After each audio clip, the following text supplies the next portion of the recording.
All right, everybody, some announcements. All right, 3 members of our family had serious health issues that I'm finding out we had a whole bunch worse since I put this together. We had one family who lost an aunt, and had to travel to Arizona. All right, having said all of that, looking ahead, Eric and Doralee are going to FIU, and he was reading a thing by C.S. Lewis on pain and suffering. I think after an email I got from Maureen today, and after everything that's going on in September, we're going to have a thing on pain and suffering. And then the second thing we'll do in September is on reason and the limits of reason.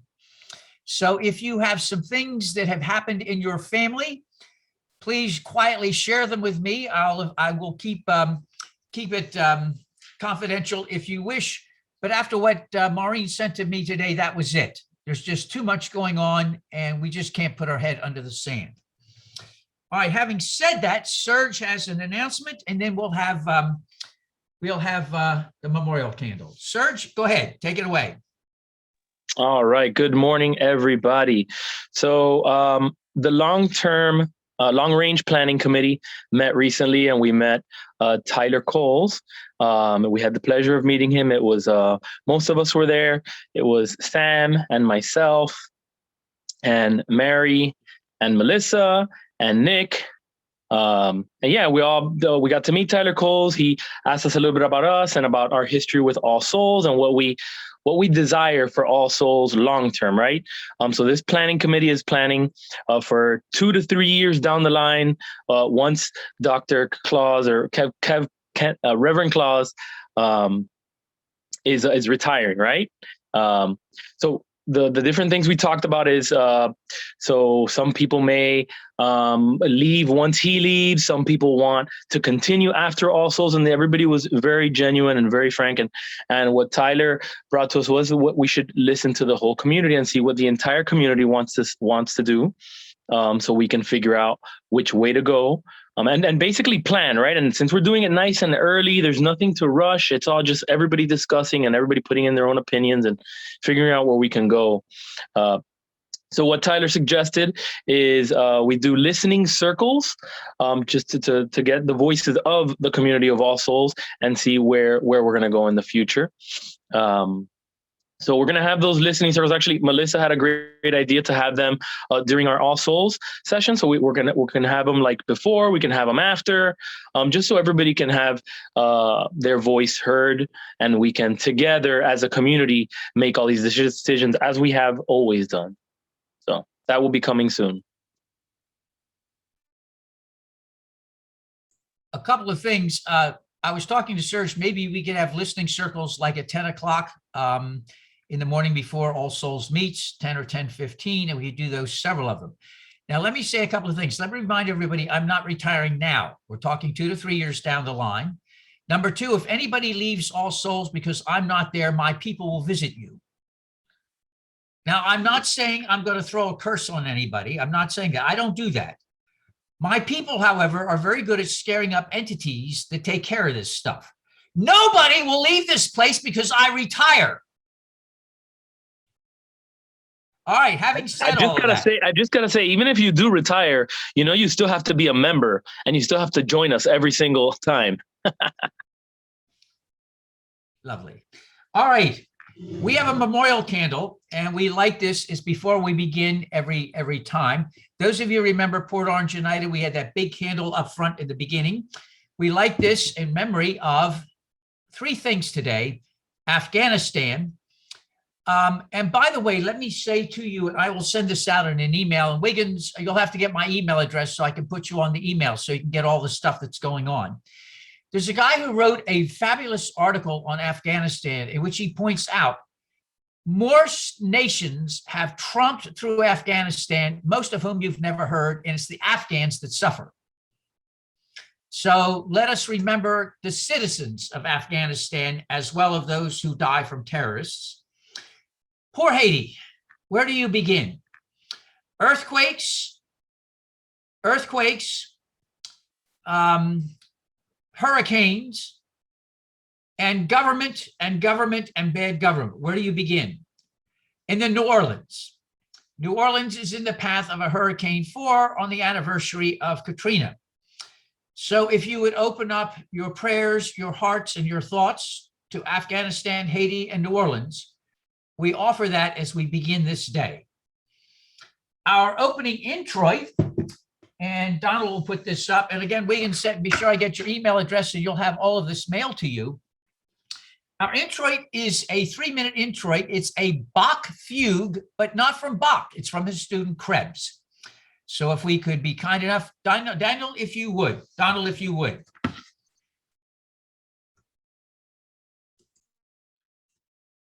If you would all please remember to mute. And Donald, if you would pull up the service for us. The call to worship, I will lead all of you. I'm asking you at home, those of you to quietly read the indented part. The call to worship. Let me find peace within so that I may be calm throughout. Let me find silence within so that I may find compassion throughout. Let me be reminded that some things are worth waiting for. Let me be reminded that the journey is more important than reaching the destination. Let me see that the non-doing is as much of life as the doing. Let me be reminded that it is in these moments of holding on that I can find quietude and renewal. It is when these times of inaction that I can find rest. It is in these times of emptiness I can become full. And Donald, if you would pull up the next prayer. For those of you who wish, if you would read quietly with me, Spirit of my greatest longing, help me accept the gift of Sabbath, a moment, an hour, a day of awareness that will return to me again and again.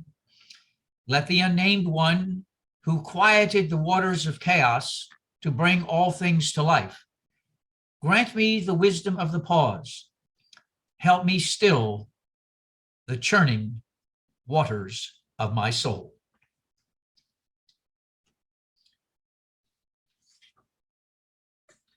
Our next song is by a woman I have never heard of, but evidently many of you have, the Spoon Woman.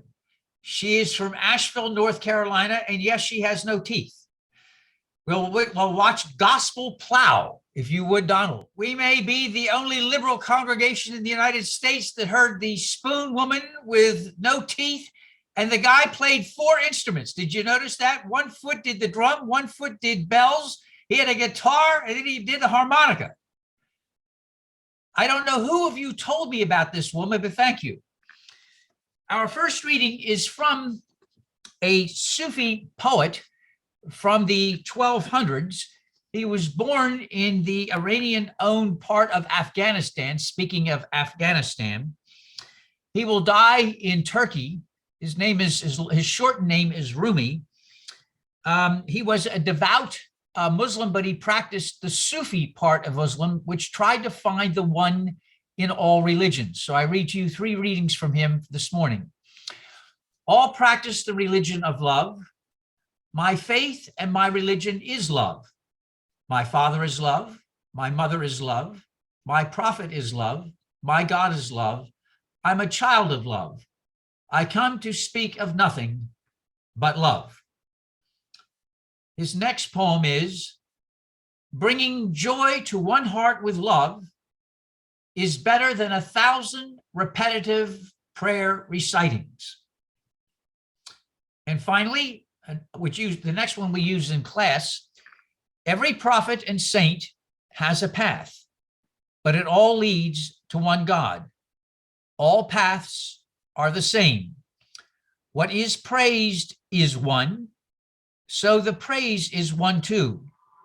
All religions, all this singing, one song.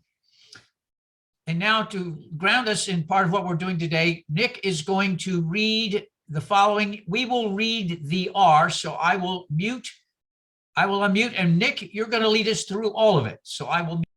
Nick, are you there? Yes, I'm here. Okay. Okay. The 7 principles.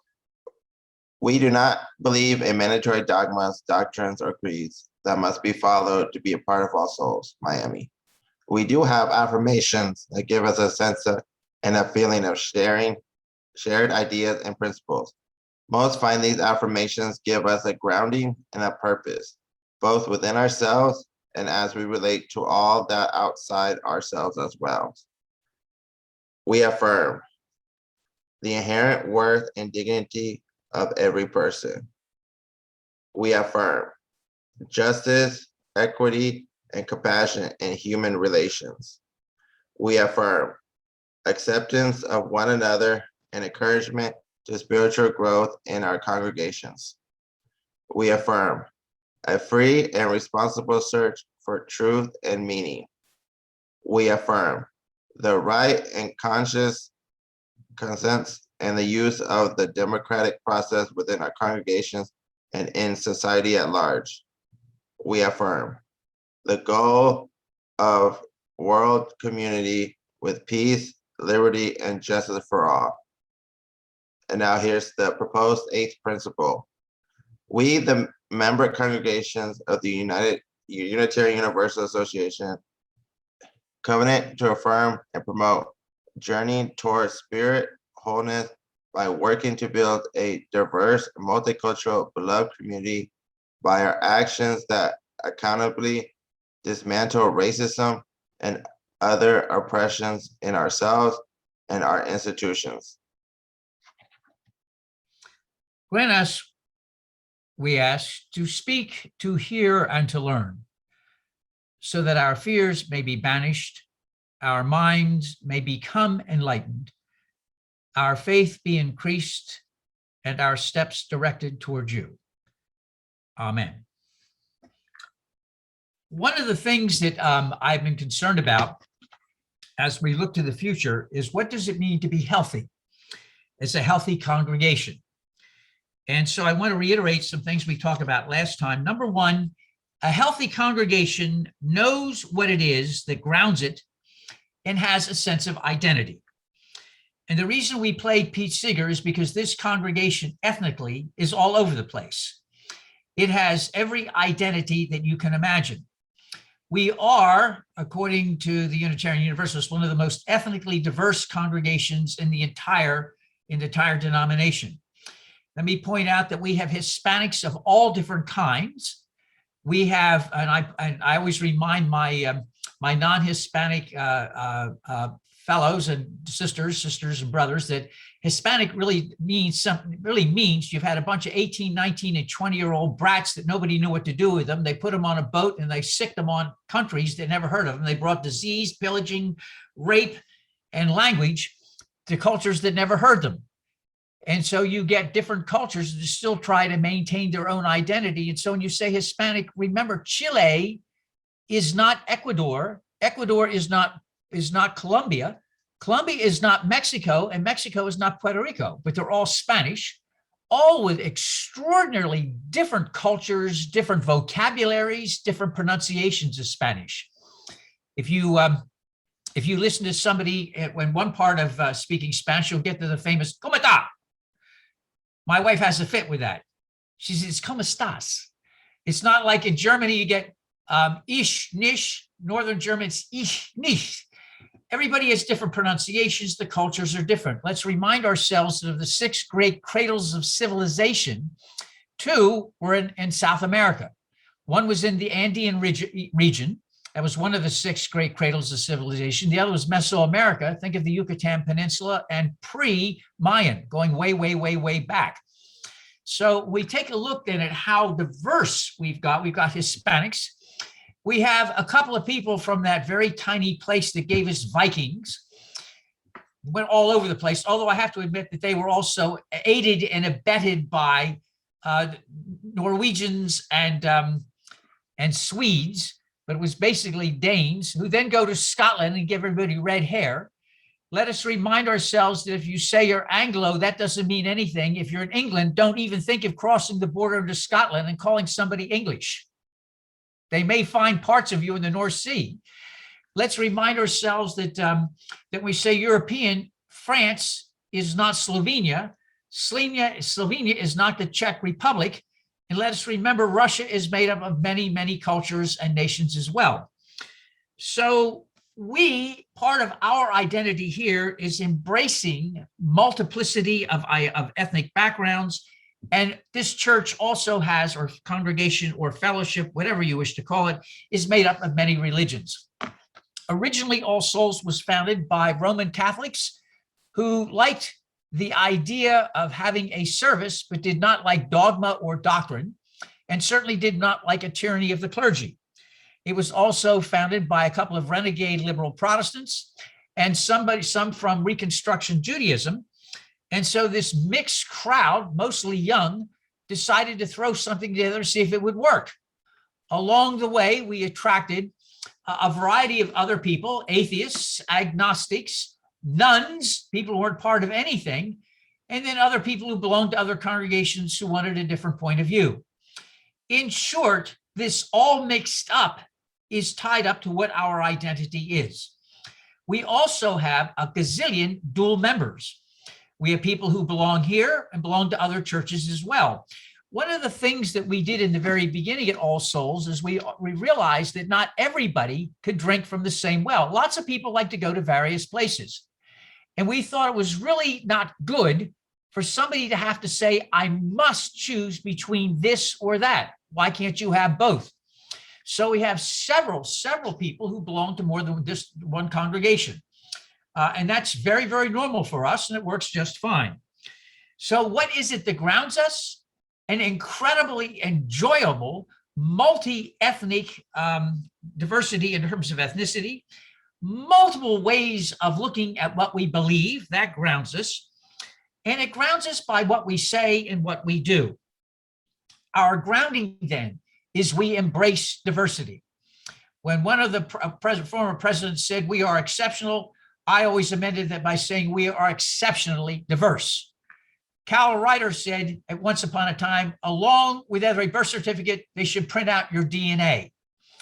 And I keep on mentioning this. The classic example was one of my Cuban-American students. You've heard this before because it's so funny. She has porcelain white skin, freckles all over the place, and black hair. And she said, I'm Cuban-American.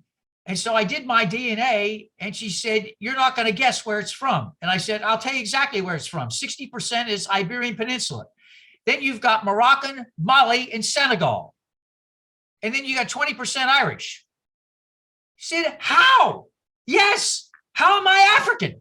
I said, who do you think lived in northern and in central and southern Spain for 700 years?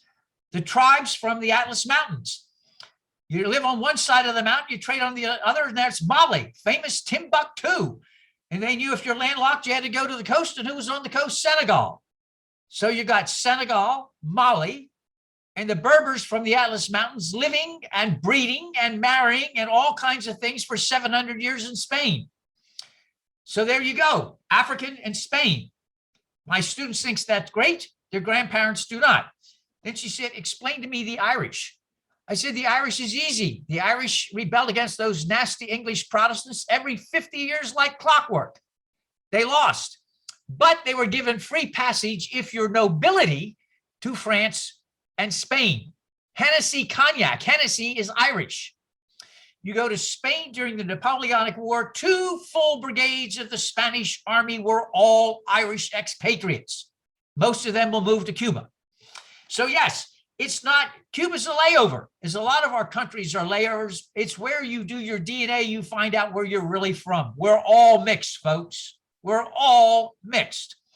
We bring with each of us a variety of backgrounds. And so All Souls reflects that. We bring a variety of backgrounds. Think of a table, as I mentioned last time. Each of you has a favorite dish. Each of us brings a dish to that same table, and we sample together. Now, some of you may like one dish, some of you may like another, but we all learn from each other's eating and our habits. I knew nothing about beans. My wife has this thing about beans. She can name 20 different kinds of beans. So one day she gets annoyed when she says, I'm tired about you with the beans. She says, I want you to eat these beans for a minute. I ate the beans. They tasted better than beef. I said, I had no idea that beans taste like beef. She says, not all beans taste like beef. These beans taste like beef. That's why I eat them. And they're better for you. things you'll learn from other people and other cultures, music, food, ideas, stuff you never even thought about. That grounds this congregation. Second thing that grounds this congregation is an understanding that the minister and the congregation work together as a team. This congregation is noted for not having a tyranny of the clergy or a tyranny of the laity. I expect you to feed me hopefully as much as I feed you. What I have learned from this congregation makes me wonder if I even had an education. And I say that with a great deal of love. When I graduated out of school, I had gone to Dickinson College, double major, big deal, Union Theological Seminary. I come here today and it's like, I didn't even have an education. You all come up with music, read. This is embarrassing, and I went through this last time. I never heard of Rumi, never heard of Mary Oliver, never heard of a lady with no teeth and spoons. I mean, I can go on and on and on with the things that I have learned from you. The idea in a healthy congregation is that you feed each other regularly. And you do it with love, not with anger. You do it with respect, not with disrespect. And you hold each other up so you can trod this life together. And that's what a healthy relationship is. Number three, we welcome people and we welcome new ideas. I saw a church in that I was called to in Chicago, and I tried to have them go on a new path. And after 3 years, I left, and I felt like a real incredible failure. 16 years later, they had me come back to do the 50th anniversary. So I left a week early and went to see how I could mess up so bad. And I found that the mistakes that I thought I created were still there. I learned they were there before I got there. And you're going to love this, during the middle of the service, the chairman of the committee says to me, the boards met last night, and I'm to convey to you, you did not fail us, we failed you. Every minister after you tried to move us in the same direction. And now we are 1/3 the size we were when you left. And he said, we just can't seem to move. Healthy congregations plan ahead. That's what you do. You know that I was a classmate of Pharaoh Khufu. I cannot live forever. So we plan ahead. You know, I'm 76. That means I've got good 3 years, hopefully a good 3 years. So now is the time you plan ahead. You're healthy. I'm healthy. Now is when you look at what's going to play for the future. That's what healthy groups do. I don't want to hear any of this nonsense. I'm leaving if he leaves. I don't even want to hear that nonsense. This is a healthy group and it should remain healthy. And you have got great opportunities to ground yourself and look for the future. And number 5, we have that unique ability to honor the past, enjoy the present, and embrace the future. How healthy that is to honor the past, accept the present, and embrace the future. And that's what healthy congregations do. Now, something about what we are. Last service, we talked about 6 sources, and I'm going to send them out again to everybody, of the kinds of things that ground a congregation like this. And one of the things that is absolutely essential that most liberal congregations, I think, lack is a combination of experience and a combination of good, plain reason and common sense. This is not an anti-science, not an anti-vaccine, not an taking a look at what makes us go around. This is not this kind of group, but it is also the kind of group that can honor the religious experience in the spiritual moment. You don't have to have one or the other. It is a unique group that can embrace science and what science has to teach us, embrace medicine. Let me remind you, if it wasn't for medicine, I wouldn't be here. Gail and Tom will remember this. Maybe the Wiggins do too. When I had the heart transplant, I was number 39 in the entire region of the United States. That was science, folks. That was not voodoo magic. That was science. So we embrace science. We embrace what it can teach us learners, but we can also embrace those very annoying moments when we have spiritual experiences that we can't explain. Those kinds of moments where you have something happen to you and it's like overpowering and awesome, literally. So we can enjoy that strange complexness of reason versus what you feel and experience. And that's, I think, something that needs to be treasured. Too often right now in this country, and I should say it's probably true forever, you get those who want hard, cold reason, those who everything is emotions. And I like to think we stand for embracing both. It's not one or the other, but it is a healthy dialogue and embracing of the complexity. Whereas, what did John Fraser say? What was that thing? What did he call that? Help me out, Maureen. What did he call that? Visible world. The less visible world. Our atheist professor friend comes in, he gets annoyed because he has all these experiences and he's an atheist. And I say to him, well, why can't you embrace both? Enjoy the experiences. Try to stop reasoning it out. So we have sources that talk about experience, sources that talk about prophets, all kinds of prophets. We talk about Hebrew prophets, New Testament prophets, Sufi prophets, Rumi. We talk about Zoroastrian prophets, Hindu prophets, Buddhist prophets. We are open to experiences beyond what each of us were taught. I grew up in the Community Presbyterian Church on a rural island. What I taught grounded me. When I went to Union Theological Seminary, what I taught grounded me.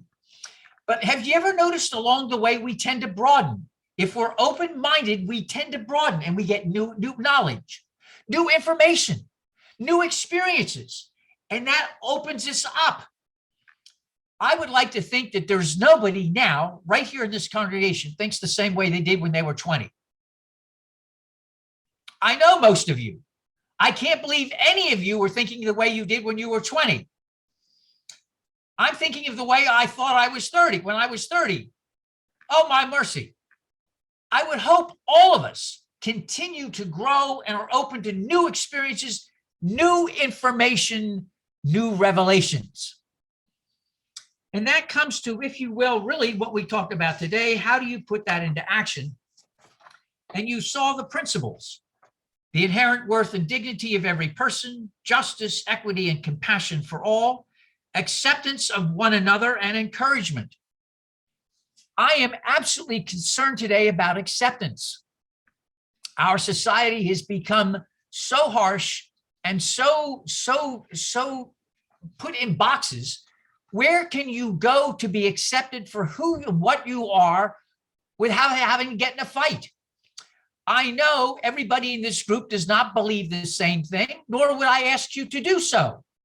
Can you be accepted for just who and what you are? Do you remember when you were growing up, one of the big things was self-esteem?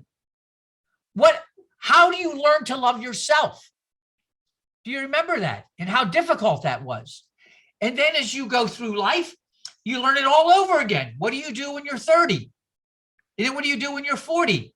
And what do you do when your kids are grown up? Or your kids leave school and they're grown up now? And then what do you do when your kids have a family? All of these things involve different ways of how do you adjust? How do you accept life? And how do you have others accept and hold you just in who for what you are without any agenda? Everybody here has different things on their plate. I know all of you. You all come from different places. No matter where those places are, there's got to be some place, some community that accepts you for who and what you are. And that seems to me to be absolutely essential, especially in this day and age. Absolutely essential. You don't need a college degree. You don't need to be of a certain class. You don't need to be of a certain ethnic group. You just need to be, and we need to hold that up. And finally, there is an eighth principle that is out there that we've been asked to look at. And that principle reads that we, where did it go? Come on, come on. What did you do with it? Where did you do it? You might know I can't, where's my paper? Where is my 8th principle? What did I do with it? I have just lost the 8th principle.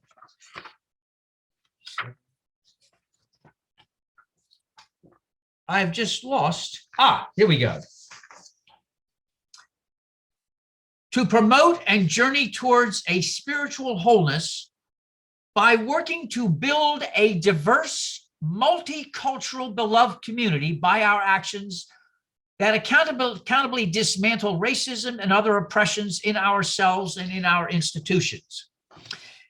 We are being asked to seriously come against racism and try to work every way we can. Now, many people here today probably are like me and didn't realize just how incredibly embedded.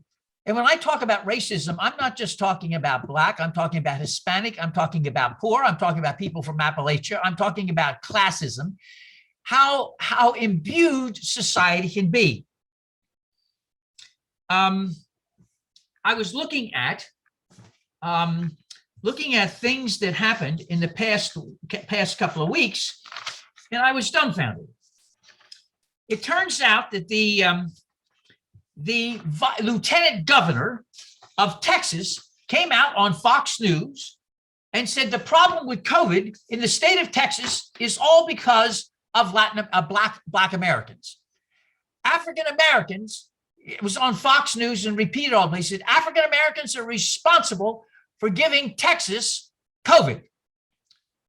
This is the lieutenant governor of one of the biggest states in the country blaming one race for the entire disease factor of a state where the governor is against masks and vaccinations.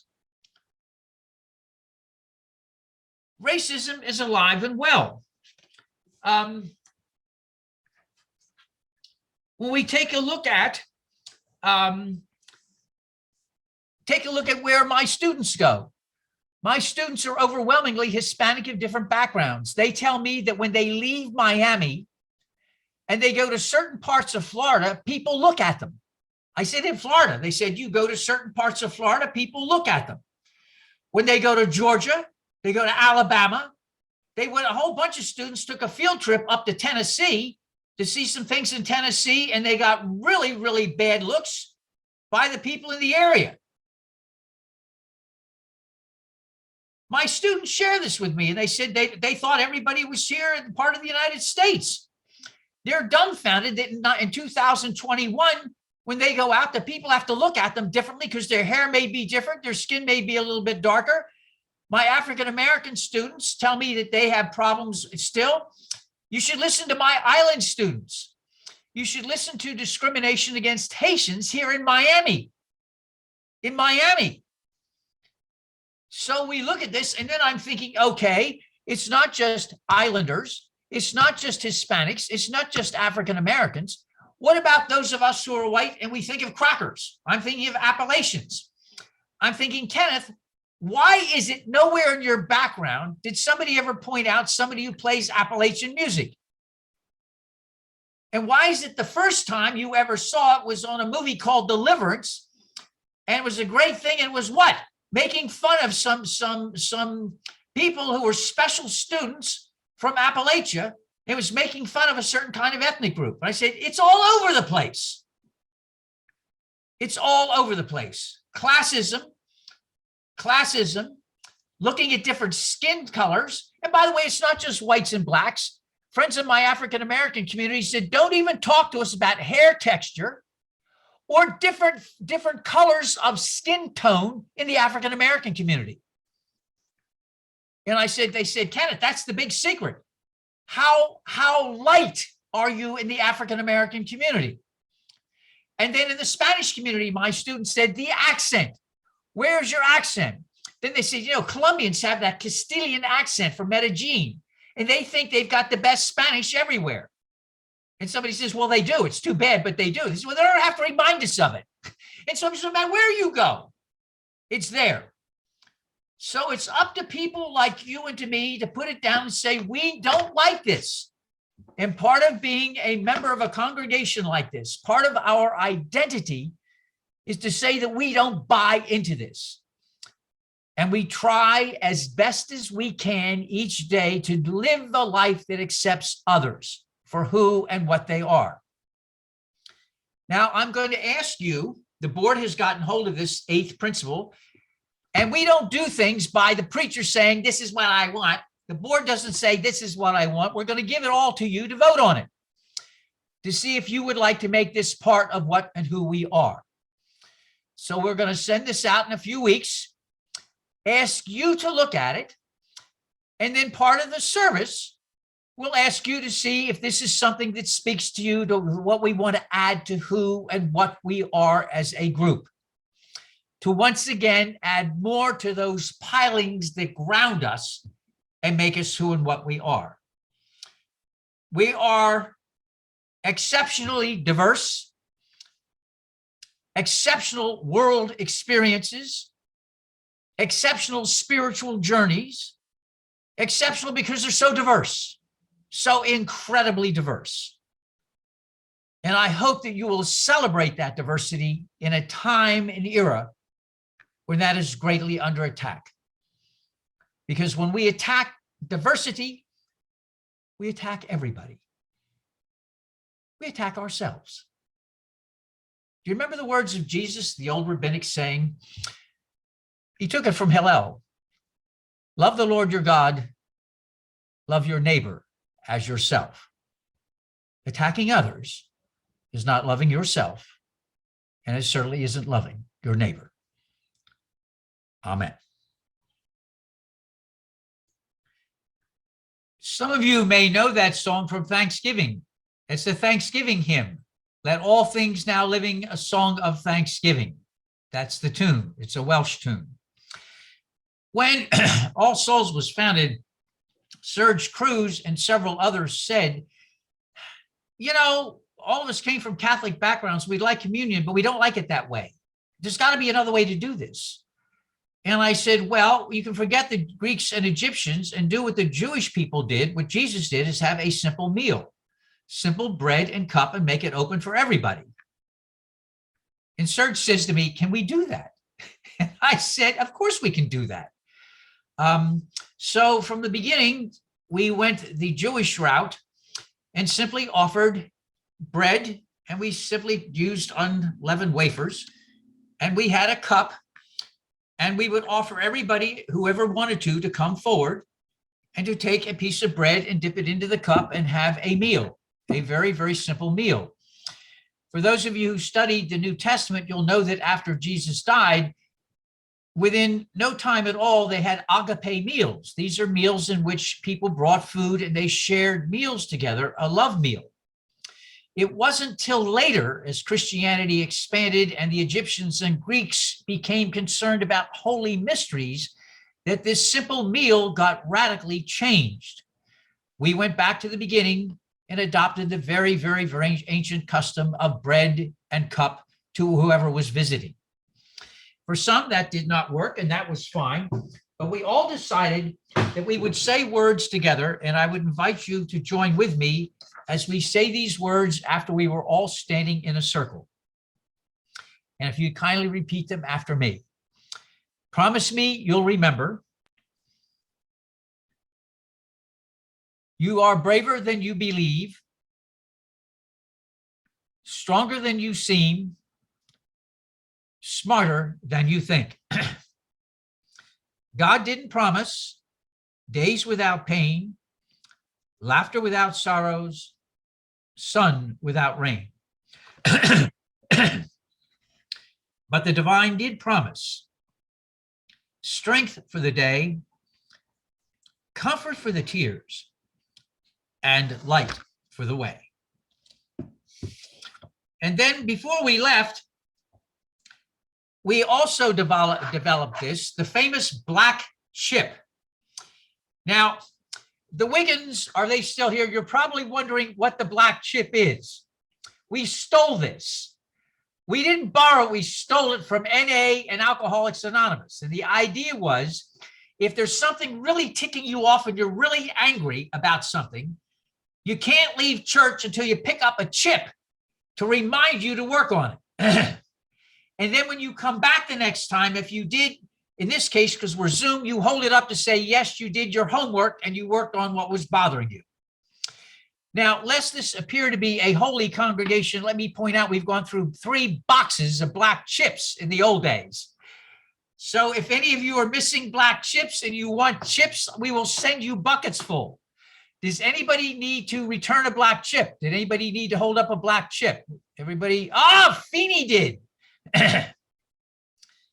Now, speaking of mix, Rory is Irish, his wife is Puerto Rican, and his daughter Leah, is Leah here today?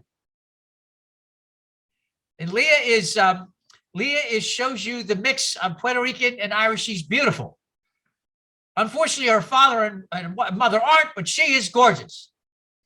And by the way, let me tell you something about the wonders of a middle school. The big thing today is, Rory, you know where this is going to go. The big thing today is pronouns. What do you call, Wiggins, I don't know if you're aware of this. In school today, kids are called different pronouns. They want to be called different pronouns today. So I said to Leah on her birthday, I said, okay, now that you're in middle school, what pronouns do I use? So the first thing she says is, well, I'm mostly female. Rory thought this was funny. Griselle was not sure what that meant. So then Leah goes, I said, that'll be your pronoun. If you're not sure, will be it. So I told my college students this week, and they thought that was the most brilliant thing they ever heard. They get rid of the whole mess.